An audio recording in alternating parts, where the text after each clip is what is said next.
nós paramos, aí sim, na apresentação desse senhor que nasceu em Florença, no final do século XV, chamado Nicolau. Nicolau Maquiavel. Nasceu no ano de 1469, faleceu em 1527. Nós vimos, naquela aula, que a situação da Itália no final do século XV era bastante conturbada. Era uma região fragmentada em diversos estados. Você tinha pelo menos 5 grandes estados. A República de Florença, onde vivia Maquiavel, e também os estados papais, o Reino de Nápoles, o Ducado de Milão e a República de Veneza. A situação, que já era complexa, se torna ainda mais tensa a partir das invasões francesas, comandadas pelo rei Carlos VIII, na Itália. E é nesse contexto que, em Florença, se passa um conjunto de mudanças políticas. A crise política chegou em Florença. Maquiavel teve a oportunidade de formular seu pensamento, sua juventude, amadurecer nesse contexto. Contexto de uma família nobre, porém em franca decadência, arruinado do ponto de vista financeiro, mas que, de toda forma, procurava incentivar os estudos na medida do possível. Seu pai, lembremos, era um advogado, com algum nível de influência renascentista, humanista. E, nesse cenário, aí, nessa conjuntura de invasão francesa, as pregações do frei Girolamo Savonarola acabaram se tornando realidade. Savonarola apontava críticas, apontava a decadência do governo dos Médici, e a invasão francesa pareceu confirmar suas profecias. Foi assim que o povo de Florença aclamou Savonarola líder da proclamada, recém-proclamada República Popular de Florença. Savonarola, inclusive, tinha muitas críticas ao Papa daquele momento. E aqui, que era o Papa Rodrigo, né? Aqui vai um pequeno parênteses. Eu não sei se vocês conhecem aquela série chamada Os Borgias. Eu não sei se alguém já assistiu, mas eu sou suspeito para falar, porque eu me confesso até fã dessa série. Foi a única série que eu já assisti até hoje em que aparece o personagem do Maquiavel, né? Então não é à toa que eu estou citando.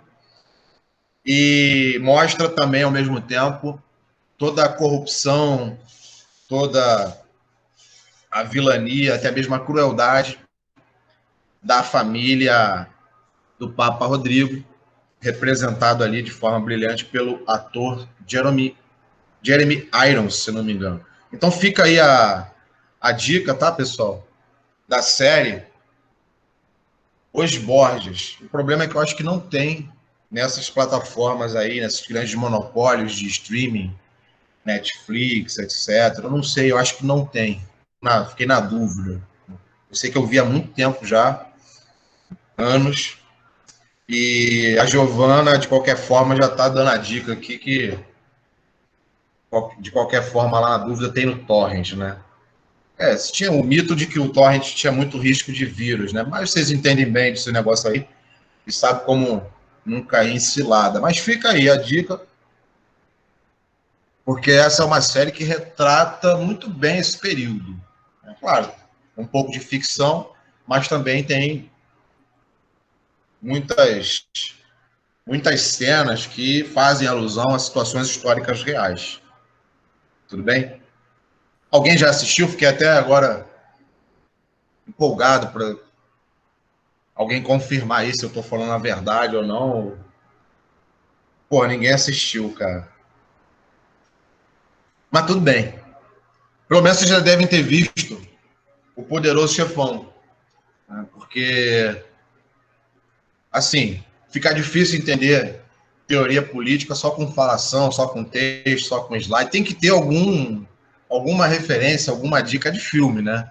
Então, é o seguinte, né? Se eu fosse fazer uma prova, né? Se fosse ter que dar nota para você no final, eu diria que quem não assistisse pelo menos a trilogia do Poderoso Chefão estaria reprovado, né? Porque Don Corleone, por exemplo, leu Maquiavel. Se a gente divide o mundo, né?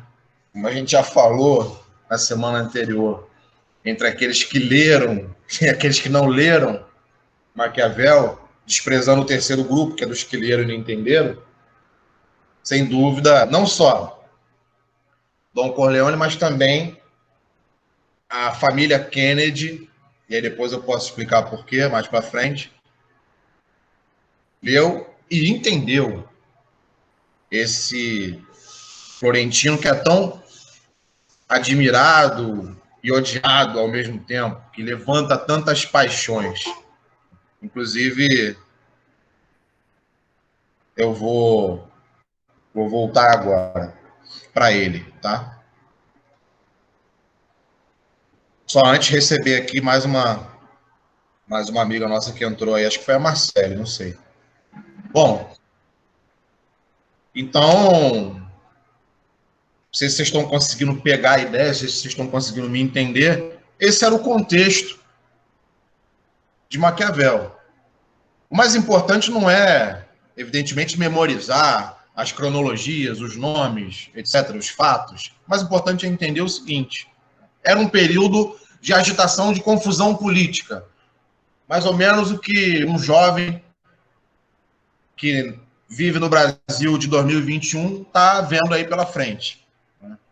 Um jovem, por exemplo, que pegou aí 2013, 2016, 2018 e que hoje está aqui com um olho na aula e outro olho no Twitter para saber como é que vai o julgamento da suspeição do Moro, né, se a Carmen Lúcia está mudando de ideia, parece que sim, né, mas Maquiavel viveu um período também bastante agitado. Eu diria até mais agitado do que o nosso. Né? Claro,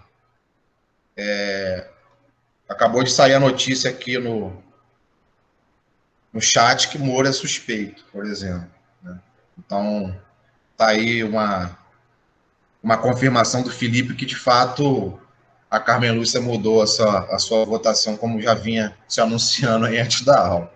Mas voltando para Florença, no final do século XV, né? Savonarola, que permaneceu poucos anos no governo, permaneceu menos de 6 anos no governo, foi, logo em 1498, deposto, enforcado e queimado. E é aqui que eu lembro, né, da série Os Borgias, porque essa cena, inclusive, aparece na série, é a cena da execução, né, do processo ali de queimada do corpo do Frei Girolamo Savonarola. Nessa ocasião, nessa mudança aí, essa alternância de governo, Maquiavel se torna segundo chanceler, tá certo? Segundo chanceler, lembrando, era responsável tanto pelas Forças Armadas da República, como também cumprir uma função de vice-ministro das Relações Exteriores. Então, Maquiavel cumpriu muitas missões diplomáticas nessa posição, nesse cargo importante que ocupou a partir de 1498. Então, é ali que ele inaugura a figura do assessor, né? Aquela pessoa que tem sempre uma resposta certa para perguntas difíceis, mas que muitas vezes não vem para nada. Né? Bom, em 1512, aí começa o azar de Maquiavel, ocorre a dissolução da República e a volta dos Médicis. Maquiavel, por ocasião desse fato, é demitido, multado, preso e torturado.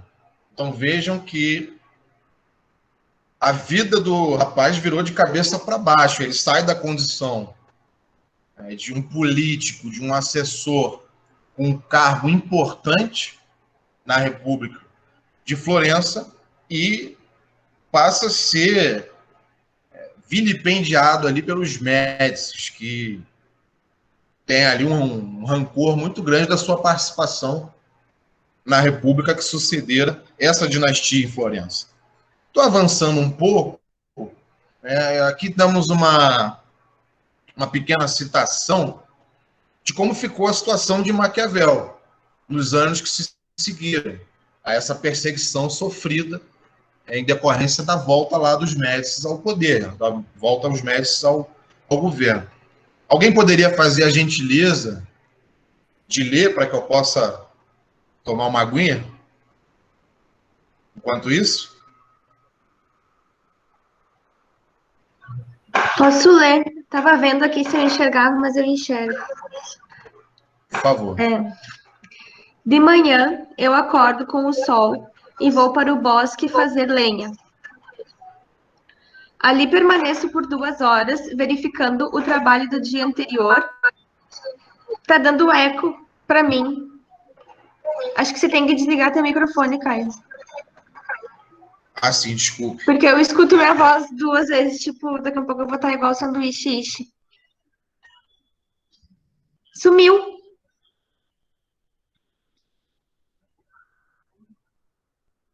Voltou. Verificando o trabalho do dia anterior e ocupo meu tempo com os lenhadores que sempre têm desavenças, seja entre si, seja com os vizinhos. Deixando o bosque, vou à fonte e de lá para a caça. Trago um livro comigo, ou Dante, ou Petrarca, ou um destes poetas menores, como Tibulo, Ovídio ou outros. Leio suas paixões, seus amores e recordo-me dos meus. Delicio-me neste pensamento. Depois vou à hospedaria na esfrada, não sei. Converso com os que passam. Indago sobre as notícias de seus países. Ouço uma porção de coisas e observo a variedade de gostos e de características humanas. Enquanto isso, aproxima-se a hora do almoço e com os meus, como aquilo que me permitem meu pobre sítio e meu pequeno patrimônio. Fim da refeição, retorno à hospedaria. Lá me entretenho jogando cartas ou tric-trac. Assim, desafogo a malignidade de meu destino. Chegando à noite, volto à minha casa e entro no meu gabinete de trabalho. Tiro as minhas roupas cobertas de sujeira e pó e visto as minhas vestes dignas das cortes reais e pontifícias. Assim, convenientemente trajado, visito as cortes principescas dos gregos e romanos antigos. Sou afetuosamente recebido por eles e me nutro do único alimento a mim apropriado e para o qual nasci. Não me acanho ao falar-lhes e pergunto das razões de suas ações. E eles, com toda sua humanidade, me respondem. Então, durante 4 horas, não sinto sofrimentos, esqueço todos os desgostos, não me lembro da pobreza e nem a morte me atemoriza. Carta a F. Vettori, 10/12/1513.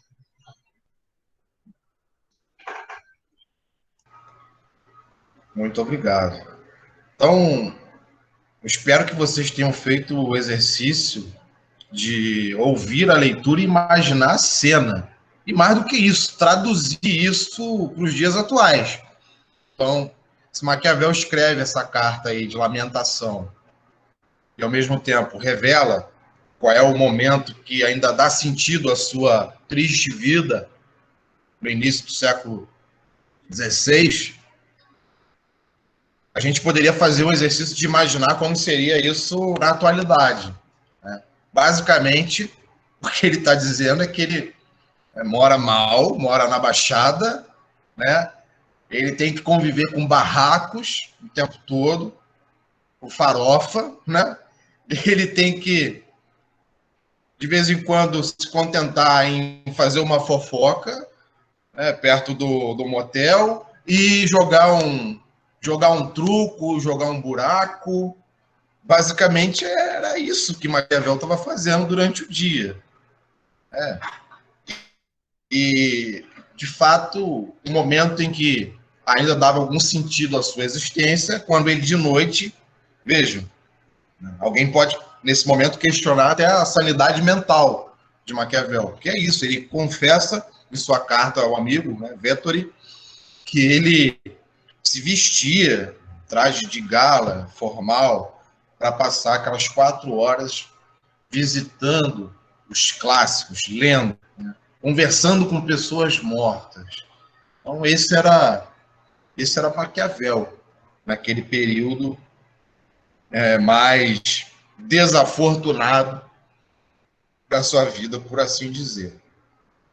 Mas, como a vida de Maquiavel tinha altos e baixos, em 1520, depois de muito esforço, o reitor da Universidade de Florença, que foi o cardeal Júlio de Médicis, encarregou Maquiavel de escrever um livro sobre a história de Florença, que é, inclusive, uma das principais obras de Maquiavel. Então, aqui cabe destacar algumas informações, que não vão estar aqui nos slides, mas que eu preciso conversar com vocês, porque são relevantes para esse estudo. Uma delas é que, atenção, Maquiavel ficaria muito revoltado, triste, depressivo, se ele tivesse a oportunidade de voltar ao mundo e descobrir que o principal livro deles, né, o livro mais conhecido, foi O Príncipe. Porque, do ponto de vista do próprio autor, essa, sem dúvida, ficaria lá no fim da lista das suas obras mais importantes. Então, o que era O Príncipe? Era o currículo Lattes do Maquiavel. Era ele pedindo aos Médicis que reconhecessem a sua experiência, o seu conhecimento de política e que arrumasse algum cargo, algum emprego. Era isso. E não mais do que isso, o que representava o príncipe. Maquiavel escreveu, né, o discurso sobre a primeira década de Tito Livio, escreveu livros de história, escreveu tratados e quis a história que a sua obra mais famosa fosse uma pequena brochura que ele entregou como um currículo para os Médicis, na esperança de ser contratado e voltar para a única atividade a qual ele se via vocacionado, que era a atividade não de príncipe, não de governante, mas de assessor do príncipe.